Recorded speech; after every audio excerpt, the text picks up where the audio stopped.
Think medieval peasants spent their days just working and being miserable? Think again. These folks threw the wildest parties in history, way better than any stuffy royal banquet. Get ready for the untold story of medieval raves and rebellious revelry. Here's something that'll blow your mind. Medieval peasants had more party days than we do. While nobles had around 40 days off per year, peasants celebrated a whopping 150-plus feast days. That's right, nearly half the year was dedicated to festivals, feasts, and general merriment. The church actually made sure workers got these breaks, calling them holy days, which is where we get the word holiday. And trust me, these weren't quiet, contemplative affairs. We're talking about massive community celebrations with endless food, flowing ale, wild dancing, and games that would make modern party planners jealous. Medieval peasants knew how to work hard and play harder. You might think medieval society was all strict rules and bowing to nobles, but carnival turned that whole world upside down. For a few glorious days each year, peasants could mock their lords, dress up as bishops, and basically break every social rule in the book. They'd elect a king of fools who'd parade around making fun of actual nobles, stage silly mock courts where peasants played judges, and write hilariously rude songs about local officials. The best part? Nobody could punish them. It was all officially allowed. These festivals worked like a pressure valve, letting peasants blow off steam and poke fun at authority without starting actual rebellions. Pretty clever system, right? The nobles probably didn't love being the butt of jokes, but hey, better to let people laugh than riot. Here's a fun fact that might surprise you. Medieval women ran the beer game. These enterprising ladies, known as alewives, brewed up about 80% of all medieval beer right from their kitchens. They weren't just making drinks, they were creating community hubs and building their own mini-empires. An alewife could earn more than her husband, and many became seriously wealthy local celebrities. They'd hang up a special stick called an ale stake outside their house when a fresh batch was ready, and everyone knew that meant party time. The church tried to paint them as troublemakers. There's even artwork showing alewives hanging out with demons. But these women kept the medieval party scene alive and gave us some of our favorite pub traditions. Talk about girl power, medieval style. Let me tell you something wild. Peasant parties were way more fun than fancy noble feasts. Sure, royal banquets had mountains of exotic food, but they were super stuffy affairs where everyone had to mind their manners and follow strict rules about who could eat what.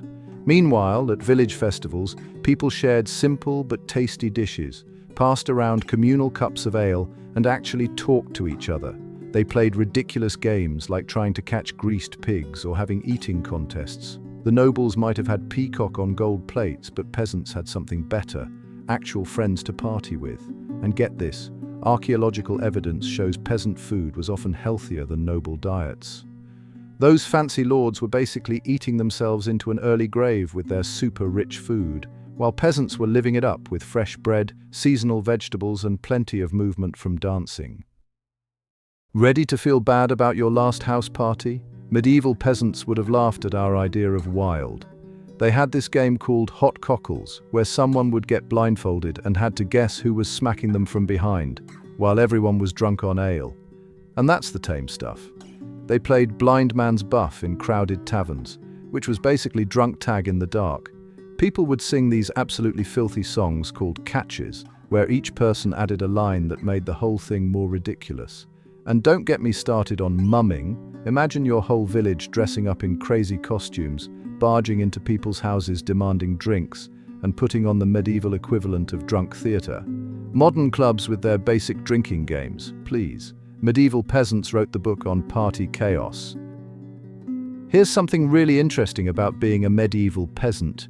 You could actually party without worrying about political fallout. While nobles had to watch every move at their fancy feasts, peasants could just let loose. Think about it. If Lord Fancy Pants got drunk and said the wrong thing, he might start a war. But if Farmer John had too much ale and sang a silly song, no big deal. Nobody was writing down what peasants did or plotting their downfall over a feast day celebration. This freedom from political pressure meant village parties were more genuine, more fun, and way less stressful than those uptight, noble gatherings. The peasants might have been at the bottom of the social ladder, but in some ways that's exactly what made their parties the best.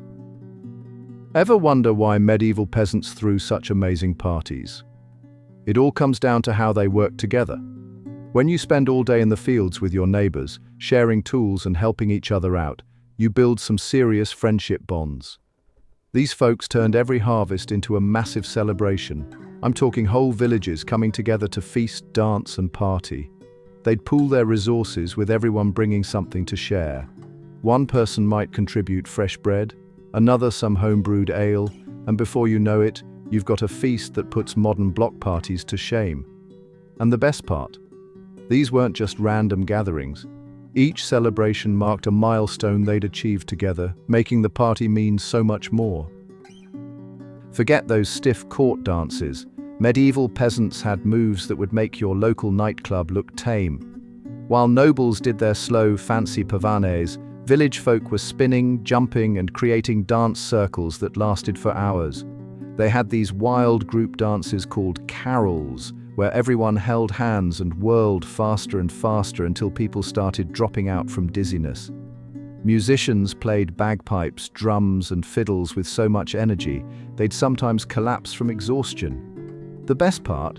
Anyone could join in, young, old, even the village priest, after a few ales, of course. These weren't your grandma's line dances. We're talking about full-body, sweaty, joyful chaos that could go on for days. Every season brought its own reason to celebrate in medieval villages. Spring ploughing? That's a party. Summer harvest? Even bigger party. They turned back-breaking work into epic community celebrations. Take harvest time. Everyone would race to clear the fields, singing work songs and sharing drinks between rows.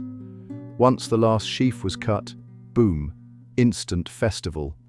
They'd crown a harvest queen, throw massive feasts, and dance until sunrise. Winter wasn't left out either.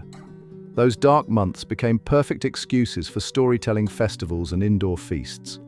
And don't forget the spring fertility celebrations. Let's just say those got pretty wild after the winter cabin fever wore off.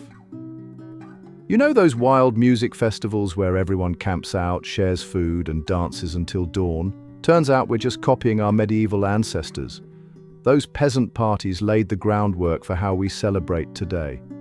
From Burning Man to Glastonbury, you can see echoes of medieval feast days, the shared meals, the crazy costumes, the way strangers become instant friends.